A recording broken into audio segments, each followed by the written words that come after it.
I am not there with you today, but an incredible clergy person is. And I will be back with you next week. So in the meantime, I hope you give your full attention and devotion this morning in worship to the Reverend David Heineman. David was serving as the campus minister of the Wesley Foundation, the Methodist campus ministry at the College of William and Mary when I was there as an undergraduate student. I've had the absolute honor of knowing David for 2 decades. And now that he's retired, I still get to experience his glory on the board of ordained ministry where we both serve. And so this morning, he has graciously come to lead worship and to bring you the ministry of the word while I am on vacation. And I look forward to hearing about the experience that you've had and seeing you again next week. Please, with the warmest welcome, enjoy and provide your incredible hospitality to David Heineman. So she's known me for 2 decades. That means I'm really, really old, right? Thanks, Sarah. Really nice. Really nice. I just wanted to let you know how glad I am to be able to be with you. Doug Forrester is somebody who I've known for a number of years. Some of you may remember when he was the pastor here. And as Sarah said, I knew her when she was young. And she really, really liked shoes back then, too. And so I can't compete with that. I did polish my shoes today, which is a big step for me. But I can't compete with that. But I am delighted to be with y'all. I've known about Crozet Church for a number of years, and so I've looked forward to being with you today and bringing the word to you. And I'm so glad that you showed up, because you didn't have to, right? I mean, we got lots of other things we could do on Sunday morning. And some of you might be tempted to do some of those things during the sermon. I hope that you won't. Your grocery list or the things I got to do on Wednesday, that kind of stuff. Hope you won't do that. And I don't know why you're here, because you didn't have to be. And some of you maybe are here because this is what you do on Sunday morning. You've done it all your life, and of course, your DNA just says it's time to go to church, and you show up. Some of you may be here because maybe you want your kids to have the opportunity to grow up in a community where people don't always look like them, that they're younger and older and everything in between. And maybe somebody's here today because you've had a heck of a week. Whether it's good or really daunting, and you just need to be in the presence of God to kind of get yourself reoriented, ready for a new week. When my kids were young, they were like some children I know. They were like, all over the place. And I'd kind of lean over to them and say, trust me, you get a better dad at the end of the service than the one you brought with you. And they would go, but I knew I needed to be there, and that I would be a better dad because I had been there. And maybe somebody's here today because they don't know where else to be, because life's just a hot mess. And they just need to have the loving arms of God wrapped around them. Whatever brought you here is not really a whatever, it's a whoever. Because at the bottom line, it's the who that brought us together. And I really do believe that it is the Holy Spirit and it is God nudging us and bringing us together. And so I'm glad we can be together in the presence of God for whatever reason. And I do trust and believe that at the end of it, God will look down and say, what happened at Crozet today, whether it's through the prayers or the scripture or the awesome children's sermon or the music or maybe the sermon. Something good happened, and we were blessed to be together. Let's pray for that. Let's hope that that's true for all of us. So will you pray with me as we prepare to worship? God, you are here whether we're ready or not. You are here knowing us better than we know ourselves, even when we're not sure why we're here. Some of us want to simply praise you. Some of us want to simply say thanks. Some of us simply want to say, wow. And some of us want to say, help. And there might even be somebody here who needs to say, sorry. Whatever, whoever has brought us together, we give you praise and trust that you will meet us here and provide for us what we need so that we can experience the life that Christ gives us. That is our hope, that is our faith, that is our prayer. And we offer that all in Jesus' name. Amen. Would you stand and worship with us?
forsaken. accepted. You were condemned. I'm alive and well. Your spirit is within me because you died and rose again. Amazing love, how can it be that you, my King, would die for me? Amazing love, I know it's true, and it's my joy to honor you. Amazing love, how can it be that you, my King, would die for me? Amazing love, I know it's true. It's my joy to honor you in all I do. I honor you.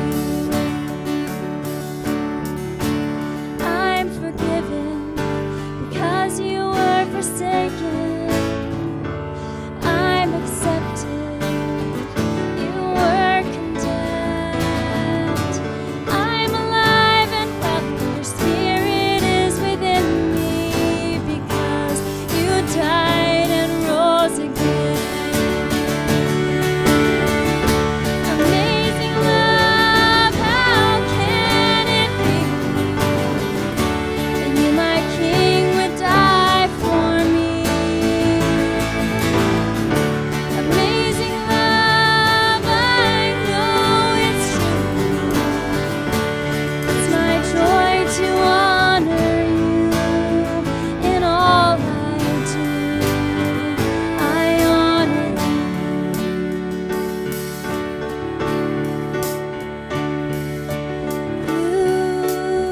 You are my King. You are my King. Jesus, you are my King. Jesus, you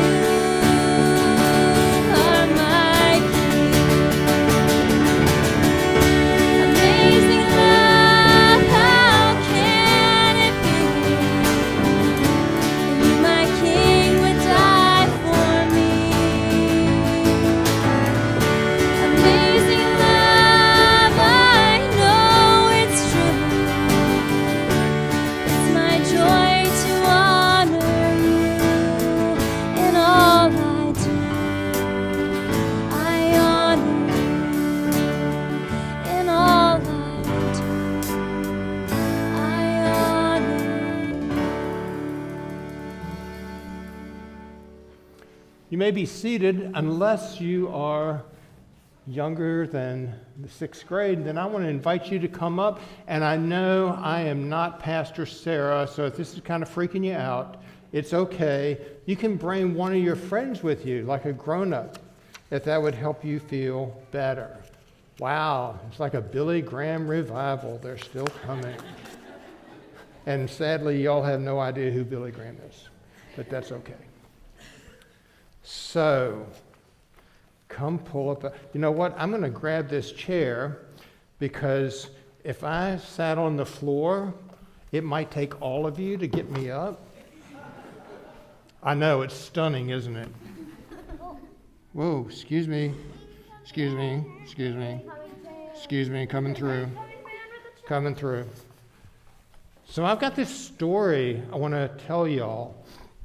I want to make sure I get the story right, so I'm going to kind of read it to you, okay?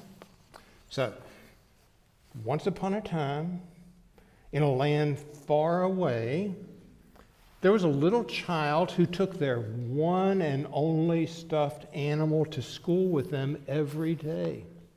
You know, when I was at William and Mary, when Pastor Sarah was around, there were grown, like 18-year-old kids that brought their stuffed animal to college with them because it made them feel better. Well, this child had been doing this a lot. And this child loved that stuffed animal. They went outside together at recess. They sat at the same table at lunchtime together. And at the end of the day, the child would carefully put the stuffed animal in just the right place in their backpack so it would feel cozy and safe and wouldn't get lost. And that, I don't know whether you know this or not, but that child really, really, really loved that stuffed animal because it was the only one the child had, and it really needed special care. Now, the thing that was really kind of cool, or at least the child thought this was cool, was that their teacher loved stuffed animals too. And that teacher had so many stuffed animals. There were more stuffed animals in the classroom than there were children. And they were like everywhere, up on the shelf and on the teacher's desk and on the floor and all this kind of stuff. And they were all types. There were fancy ones and just plain old ones. There were some that looked like nobody had ever played with them, and some that were so old they looked like they ought to be on Social Security. Some of them were big, some of them were small. Stuffed animals everywhere. And then one day, a special visitor came to school. It was a child from another land. And the thing that made this child really special was that the child's mom and dad had gone to school with the teacher when they were all little. Like the mom and dad had come from another country and had gone to this very same school where this teacher was when they were all kids, just like you. And so this child was visiting, and the child liked meeting the other children. They had lunch together. Recess, of course, was awesome, the best part of the day. And then at the end of the day, the teacher said that this special visitor needed to have a special gift to remember the time that they had been at the school. And the teacher looked around the room and saw the posters on the walls. She saw some other stuff that was there, the artwork that some of the children had done.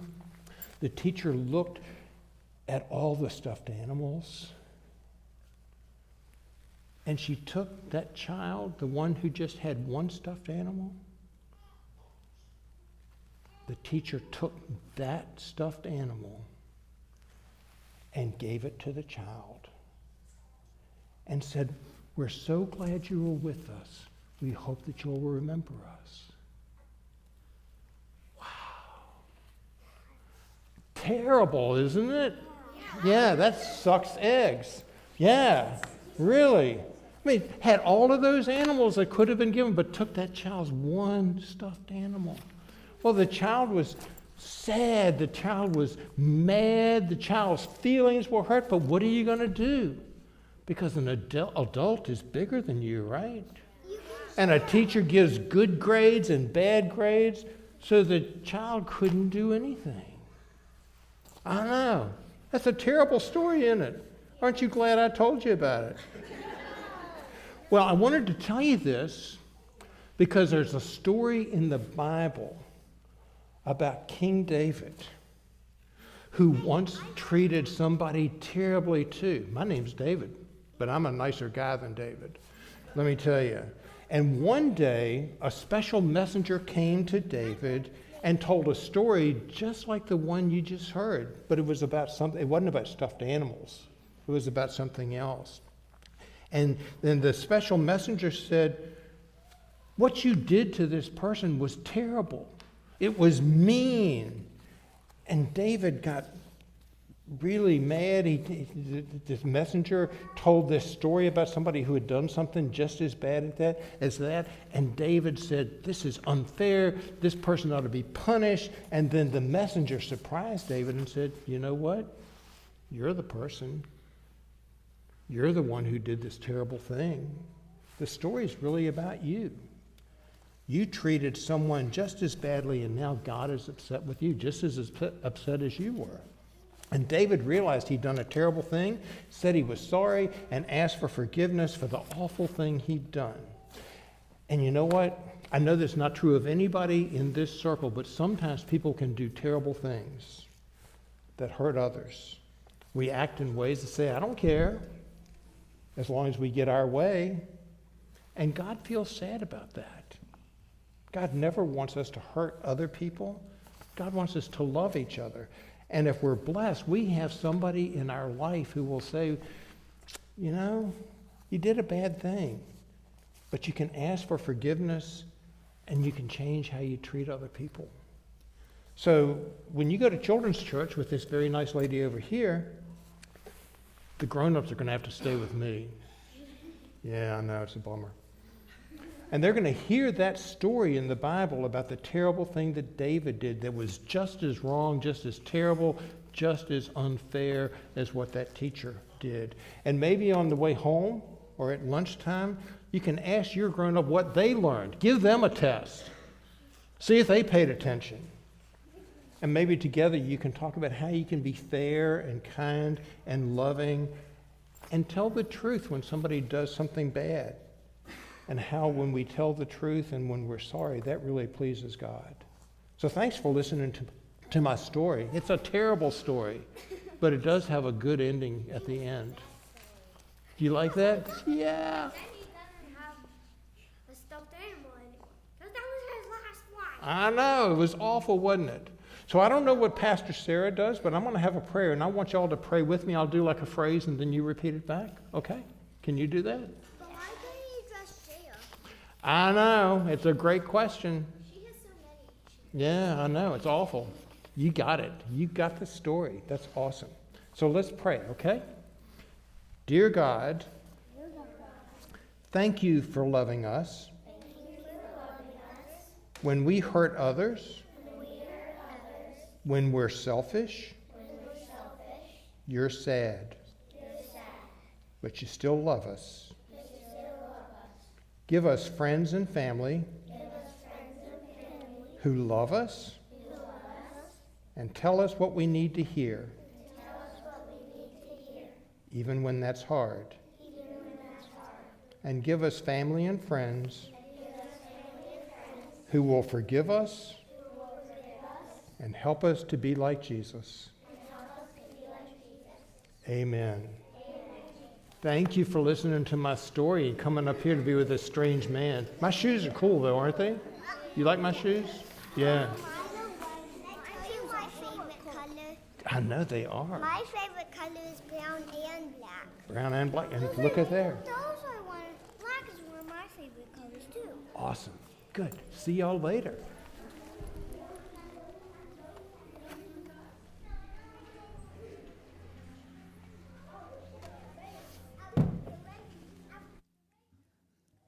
I love seeing all the children running around. That brings the energy. So good morning, everybody. Please join me in Psalm 51, verses 1 through 9. Have mercy on me, O God, according to your steadfast love. According to your abundant mercy, blot out my transgressions. Wash me thoroughly from my iniquity and cleanse me from my sin. For I know my transgressions and my sin is ever before me. Against you, you alone, have I sinned and done what is evil in your sight, so that you are justified in your sentence and blameless when you pass judgment. Indeed, I was born guilty, a sinner when my mother conceived me.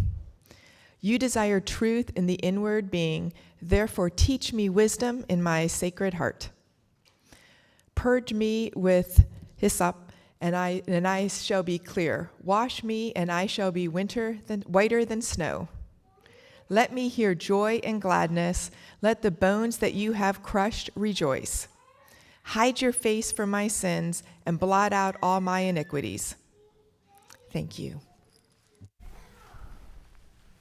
Thank you.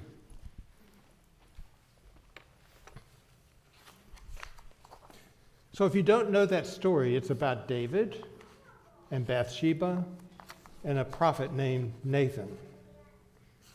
And interestingly enough, that psalm that was just read in the book of Psalms, you'll read that and say, this is a psalm that David wrote after Nathan confronted him and told him the truth.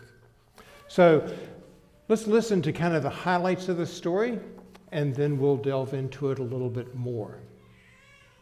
This is from 2 Samuel chapter 11 and chapter 12. In the spring of the year, the time when kings go out to battle, David sent Joab with his officers and all Israel with him. They ravaged the Ammonites and besieged Rabbah, but David remained at Jerusalem. It happened late one afternoon when David rose from his couch and was walking about on the roof of the king's house, that he saw from the roof a woman bathing. The woman was very beautiful. David sent someone to inquire about the woman. It was reported, "This is Bathsheba, daughter of Eliam, and wife of Uriah the Hittite." So David sent messengers to get her, and she came to him, and he lay with her. Now, she was purifying herself after her period. Then she returned to her house. The woman conceived, and she sent and told David, "I'm pregnant." When the wife of Uriah heard that her husband was dead, and there's a lot of story in between those two verses, she made lamentation for him. When the mourning was over, David sent and brought her to his house, and she became his wife and bore him a son. But the thing that David had done displeased the Lord. And the Lord sent Nathan to David. He came to him and said to him, "There were two men in a certain city, the one rich and the other poor. The rich man had very many flocks and herds, but the poor man had nothing but one little ewe lamb, which he had bought. He brought it up, and it grew up with him and with his children. It used to eat of his meager fare and drink from his cup and lie in his bosom, and it was like a daughter to him. Now there came a traveler to the rich man, and he was loath to take one of his own flock or herd to prepare the wayfarer's meal who had come to him. But he took the poor man's ewe lamb and prepared that for the guest who had come to him. Then David's anger was greatly kindled against the man. He said to Nathan, "As the Lord lives, the man who has done this deserves to die." This is the word of the Lord for the people of God. Thanks be to God. So it's been almost 35 years, but I remember it like it happened yesterday. I was in a Bible study with a group of William and Mary students at the Wesley Foundation. It was a presidential election year, and they wanted to study King David. He was Israel's greatest leader, and he might provide some clues about what good leadership looks like. And one night we focused on this story that we just read. And to begin, I asked each of the students to imagine themselves as one of the characters in the story. David, Bathsheba, Uriah, the messenger, Nathan, the prophet. And as that character, as they kind of got inside the mind and heart of that character, they were to write, like in their journal or their diary, what had happened that day. This one particular student was very quiet, very shy. You almost felt like if you said boo to her, she would fall apart. She was 20 years old. And I wasn't prepared for what she wrote that evening. You see, she imagined herself as Bathsheba and shared in her quiet way, "I didn't want to go. I didn't want to do what the king wanted. But he was the king. So what can you do?" It was an eye-opening experience for me. I'd read the story many, many times, and not once did I consider that Bathsheba was a survivor of rape, a casualty of David's abuse of power. And I imagine some of you women are going, "Well, duh, boy, what are you thinking?" But I had never thought about it that way. Some of you may remember when a younger David Gere portrayed King David in a 1985 movie. In that movie, Bathsheba is portrayed as a seductress. She knows exactly what she's doing when David sees her bathing. And Uriah is depicted as an abusive, uncaring husband. And even earlier, in a 1951 movie starring Gregory Peck and Rita Hayworth, Bathsheba is presented as an unappreciated, unloved woman with a husband who doesn't see how beautiful she is. And so Hollywood creates this as a love story where Bathsheba and David are the beautiful people. And I realized when that young woman told her story that I had been reading this story through the lens of pop culture. And I had missed something as a guy and as somebody who watched too many movies that this woman had not missed. And so I invite you to let the story speak for itself. David is so powerful in this story that he no longer has to go to battle. Other people fight his wars for him, and all he has to do is stay home and take afternoon naps, apparently, because it says he gets up from his couch in the afternoon. And Bathsheba is at home, minding her own business, taking a bath, when a peeping Tom David sees her. In the King James Version of this story, David sees her and takes her. That is not the language of love. That is not the language of care and romance. He takes her, and she returns home. And it's only later that we get a word from Bathsheba. 2 words. I'm pregnant. So David tries a cover-up. There's no grief, no regret, no repentance, no care for this woman. He's trying to cover his own, well, you fill in the blank. And so David sends for Uriah from the battlefield. Uriah is battle-hardened, but he is actually a good guy, a better guy than David is. Nothing in the Bible suggests at all that he's an abusive husband, that he's unloving. Uriah arrives in Jerusalem. David pretends to be a caring king and asks about the well-being of General Joab and the troops and how the war is going, which is ironic because the word in Hebrew is he asks about the shalom, the peace, the well-being of the warriors. That's a little ironic. He asks about how the people who are doing the fighting and dying are doing while I'm taking a nap. And then David sends Uriah home and euphemistically invites him to have sex with his wife. That's what the whole wash your feet line is from when you read chapter 11. Go have sex.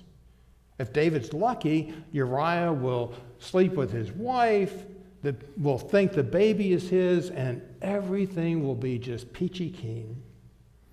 But Uriah is too good a guy for that. The next day, David learns Uriah didn't get home. He didn't sleep with his wife. And he says, why didn't you do that? And Uriah says, how could I go home and have sex with my wife when Israel's armies are in tents? He ends up saying, on my life, on my very life, I won't do it. And Uriah doesn't know, ironically, that his life is on the line. David tries one more thing, doesn't work, sends Uriah back to the battle with a message, carrying his own death warrant, a message to General Joab that says, where the battle is the fiercest, make sure Uriah is there. And sure enough, Uriah is killed in battle. And the message comes back, Uriah the Hittite is dead. Problem solved. And if you read the story in its entirety, it's another clue that Bathsheba is not a seductress. She is not a vixen. She is a loving wife, because it says when Bathsheba heard that her husband died, she mourned for him. She wept for him. She's not relieved that an abuser is dead. She's not giddy with a new romance with the king. She mourns a good man. And later, David fetches her again, She doesn't go looking for him. He's the one in charge. He's the one who takes her for a wife without a proposal, without waiting for a yes or a no. She's not the actor here. She's a survivor of a terrible, terrible situation. And nowhere in the scripture, you read chapters 11 and 12, nowhere is Bathsheba ever blamed. The thing that David did displeased the Lord, is what the scripture says. And that's really not strong enough. The Hebrew actually says what David did was evil in God's eyes. And then the baby is born, and then this prophet Nathan shows up with a story about a rich man with lots of sheep without a care. The rich man takes the poor man's one and only precious and beloved ewe lamb to feed it to a guest. And David is, understandably, as outraged as these children were over a taken stuffed animal. David says, a guy who does that deserves to die and will pay 4 times the cost of that one lamb. And then Nathan says, you're the man. Thou art the man. And speaking for God, Nathan says God has given David everything and would give him even more if David only asked. But he has taken something that did not belong to him. And not only has David despised Uriah and Bathsheba, David has despised God and God's word. When you think about it, David has done the trifecta of sin. He's broken 3 out of the 10 commandments. Not bad. He has coveted, he has committed adultery, and he has murdered. And it's a killing, it's an action that David's family will pay the cost of. Rape and murder and coveting will become a part of David's family story. When people say, I think we just ought to return to the family values of the Bible, and say, have you actually read the Bible? Because this is a dysfunctional family with rape and murder and covetousness all a part of it, spreading even more rapidly than COVID. And the child will die, Nathan says. David tried to hide his deeds. In the future, all of these deeds will be known to everyone. Nathan has the courage to speak truth to power. David has sinned in thought, word, and deed, has scorned God and Uriah and Bathsheba, and at least he has the courage to confess his sin. There is judgment here, but there's also grace. Because David has done something worthy of death. Read the scriptural laws. Adultery is to be punished by death. Murder is to be punished by death. But David won't die. That is a mercy and a grace. God spares his life and gives him the opportunity to live his life differently, to walk a different way, to move from death to life. And friends, I don't know about you, but these kids didn't like this story. I don't like this story. It is a hard story, and it's so hard that in 1 Chronicles, which is another part of the Bible that talks about David, they just leave the story out. It's like, we can't deal with that. We'll just bracket that and put it away and act like it never happened. But this story won't have it. We know that the powerful can abuse power. They act like they can do whatever they want, and there won't be any consequences. Think Bill Clinton with a college intern. Think Donald Trump saying he could shoot somebody on Fifth Avenue and would be able to get away with it. Closer to home, it could be an abusive parent or an abusive pastor, an abusive partner. And just like with these children, it offends our sense of justice and fairness. That's not how the world is supposed to operate.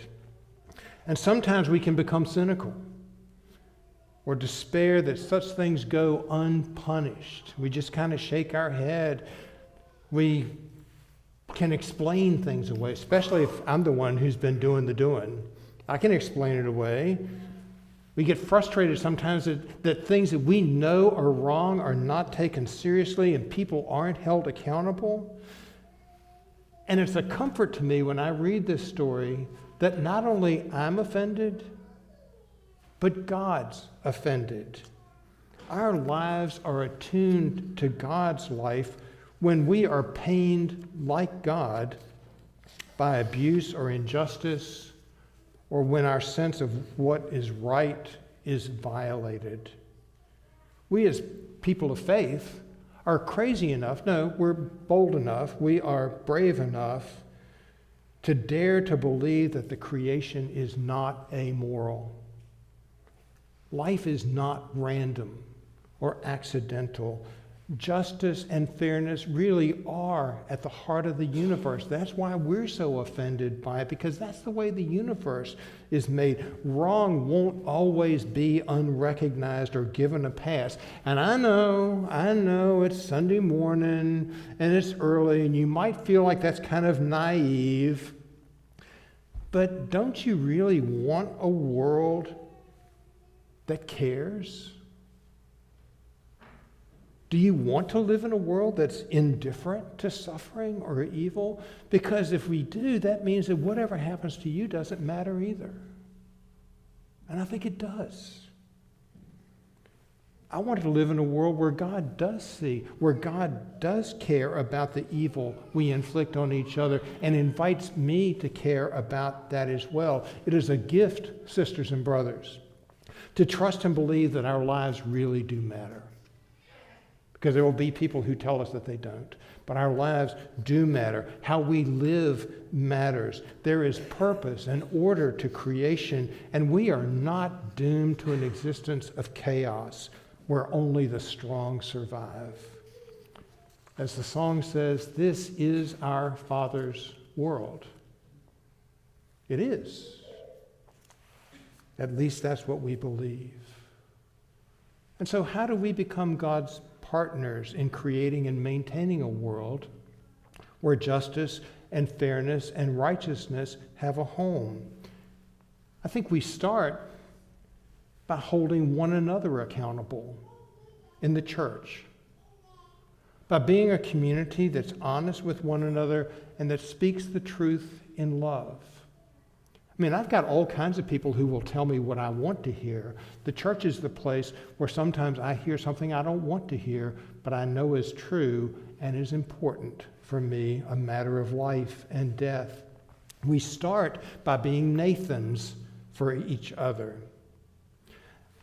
I find myself wondering sometimes how much harm is done in this world and to one another when we turn a blind eye or aren't willing to speak truth because it might hurt somebody's feelings or make us feel uncomfortable. What a gift it is to have someone in our lives who will love us enough to say, what you are doing is not good for you or for others. Or they say, you are going down a path that leads nowhere good. Or they say to us, you're better than this. I am grateful for every friend who has ever held me accountable or called me out for a word or a deed that is not of Christ, and to whom I can confess my worst. Last week, one of those friends had a little come to Jesus meeting with me. It was a real blessing and a gift, and I thanked her for holding me accountable for a recent misdeed. And she, in return, named two different people who regularly do the same for her. One is her AA sponsor, and the other one is a fellow follower of Jesus. In another time, we Methodists had something called class meetings, when each week a small group of Methodists, maybe 12 of them, met asking a question, how is it with your soul? A question that oftentimes doesn't get asked, but it's such an important question. It kind of clears away all the clutter and basically says, how are you really? What is going on in you in the depth of your heart?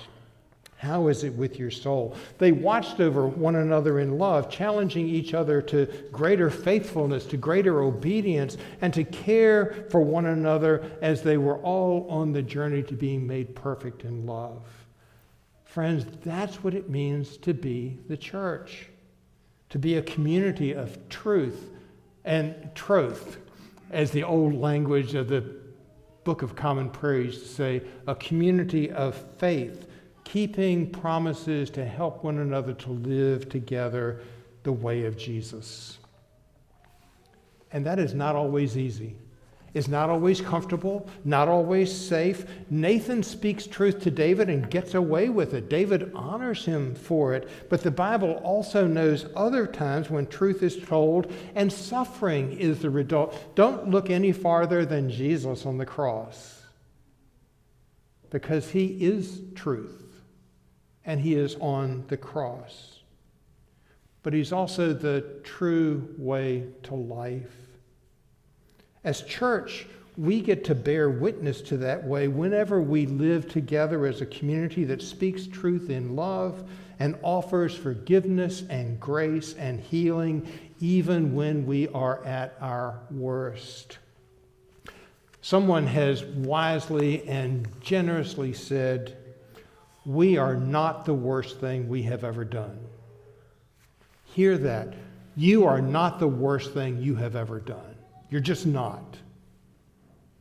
That is a word of life and mercy to me personally, because I confess in ways that are humiliating and mortifying that I have done some pretty horrific things. Things I've never shared with my wife, who is my best friend, because she would be horrified at the things that I have said or done at one time or another. And I am filled with shame by those things if I dwell with them long enough. And I've paid, quite honestly, some pretty heavy prices for those things along the way, like David paid for his. Grace is amazing, but it is not cheap. Grace doesn't mean always escaping consequences with a wink and a nod and a never mind. But I am not the worst thing I have ever done. And neither are you.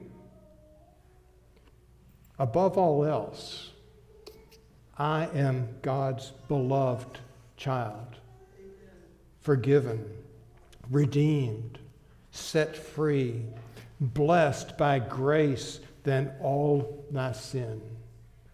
That is true for this David.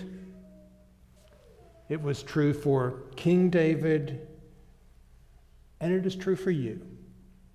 And for all. Thanks be to God. I invite you to pray with me again some of the words from the 51st Psalm, which were David's prayer as he was confronted with truth and the opportunity to repent and live a different life. Pray with me. Have mercy on us, O God, according to your steadfast love. According to your abundant mercy, blot out our transgressions. Against you, you alone, have we sinned and done what is evil in your sight, so that you are justified in your sentence and blameless when you pass judgment. You desire truth in the inward being. Therefore, teach us wisdom. Purge us with hyssop, and we shall be clean. Wash us in the waters of baptism, and we shall be whiter than snow. Create in us clean hearts, O God, and put a new and right spirit within us.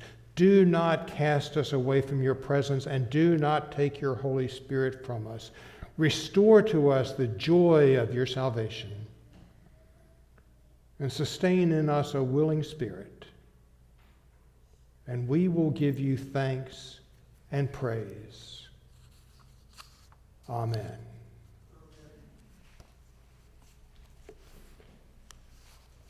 And as I said, my first Sunday and my last appointment, I have no idea what happens next. Yeah, they thought that was pretty funny too. So what happens next? Are we going to sing a song? Oh, the offering. Preachers never forget the offering. Holy moly. I did have a friend one time, he was new in his church. He forgot the offering 4 Sundays in a row. And the finance committee said, if you don't remember the offering, we can't pay you. So he remembered the offering. God has given us everything. As Nathan said to David, I have given you so much, and even more if you only ask. So in recognition that the God we worship is an extraordinary, extravagant, generous God, let us at least say thank you in some small way by offering a part of who we are for the work that God still has to do in this world that God loves so much. And here comes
bow our hearts.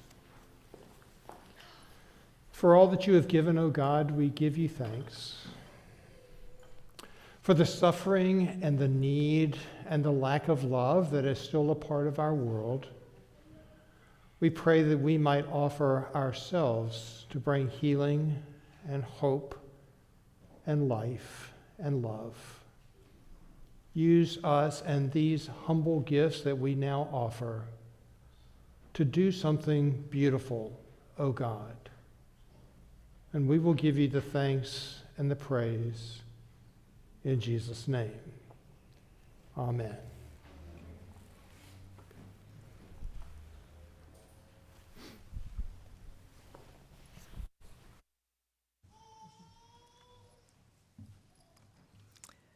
All right, we have a few announcements before we wrap up today.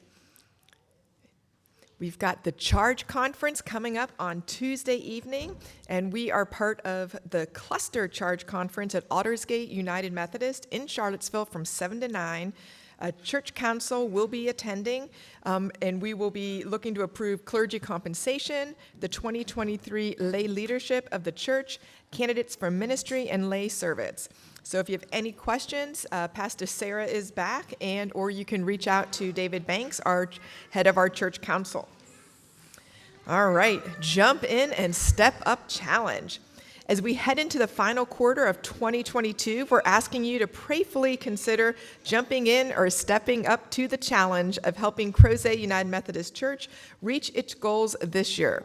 So here's an update on our giving and donations goal for September through December, $175,575, and as a congregation, we've made significant progress towards this goal as of October 9th with giving at $64,405, and that gives us a goal of $111,000 to go before the end of the year. So I think we can do it. All right, and now we're going into a little bit of the early November service project. Before we get into the hygiene bags, we are still collecting socks as part of the Seville Sock Love for the month of October, but we're also going to be filling a need for the Fluvanna Correctional Center this fall. We're collecting hygiene bags for Fluvanna Correctional Center with a deadline of November 13th. It's critical to get the sizes of items right, and for a complete list of those items and their sizes, check out the screen or the church blog, where more information will be there. I know that's a little small to read, so you can definitely go right to the church blog.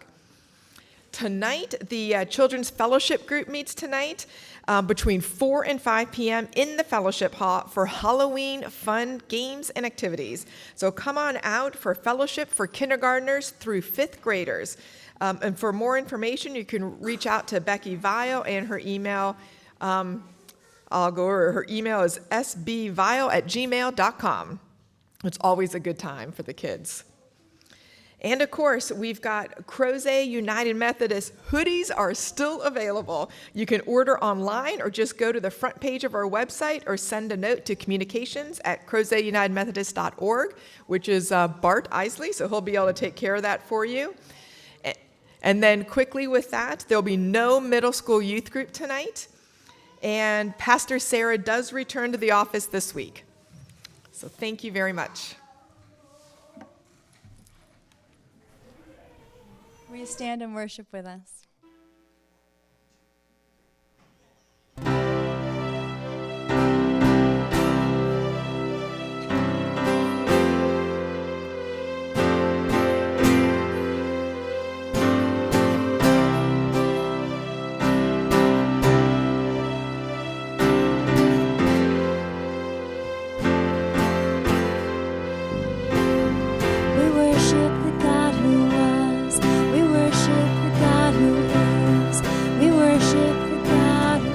Evermore will be.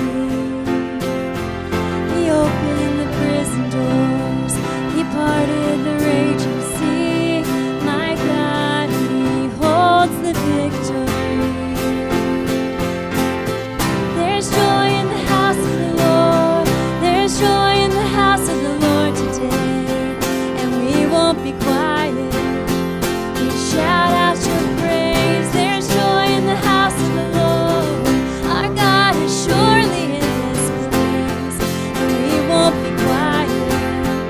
We shout out your praise. Oh, we shout out your praise. We sing to the God who heals. We sing to the God who saves. We sing to the God who always makes a way. 'Cause He hung up on that cross and He rose up from that grave. My God, still rolling stones away. There's joy in the house of the Lord. There's joy in the house of the Lord today. And we won't be quiet. We shout out your praise. There's joy in the house of the Lord. Our God is surely in this place. And we won't be quiet. We shout out your praise. 'Cause we were the beggars, now we're royalty. We were the prisoners, now we're running free. We are forgiven, accepted, redeemed by His grace. Let the house of the Lord sing praise. We were the beggars, now we're royalty. We were the prisoners, now we're running free. We are forgiven, accepted, redeemed by His grace. Let the house of the Lord sing praise. There's joy in the house of the Lord. There's joy in the house of the Lord today. And we won't be quiet. We shout out your praise. There's joy in the house of the Lord. Our God is surely in this place. And we won't be quiet. We shout out your praise. There's joy in the house of the Lord. There's joy in the house of the Lord today. And we won't be quiet. We shout out your praise. There's joy in the house of the Lord. Our God is surely in this place. And we won't be quiet. We shout out your praise.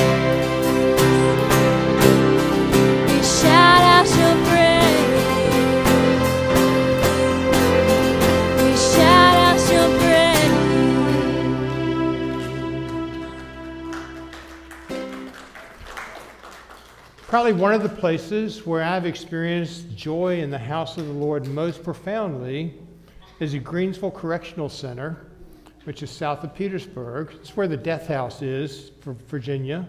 It's a medium security prison. I've participated in worship there with students from the Wesley Foundation and also from my last church, and there is joy in that house. There are people freer in prison than people I know out here on the street. And they are a community that has come to acknowledge and be honest about who they are, the terrible things some of them have done, the terrible things all of them have done, but in varying degrees. And they have heard a gospel that says, you are not the worst thing you have ever done. There is a God of grace who meets us in prison, in this house, out on the street, in each other. So I invite you in the coming days to look for that grace, to be that grace for somebody who needs to receive it, and to trust that you are not the worst thing you have ever done either, and to trust that above all else, you are beloved by God and precious in God's sight.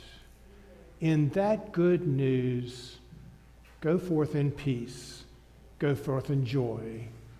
Amen. There's joy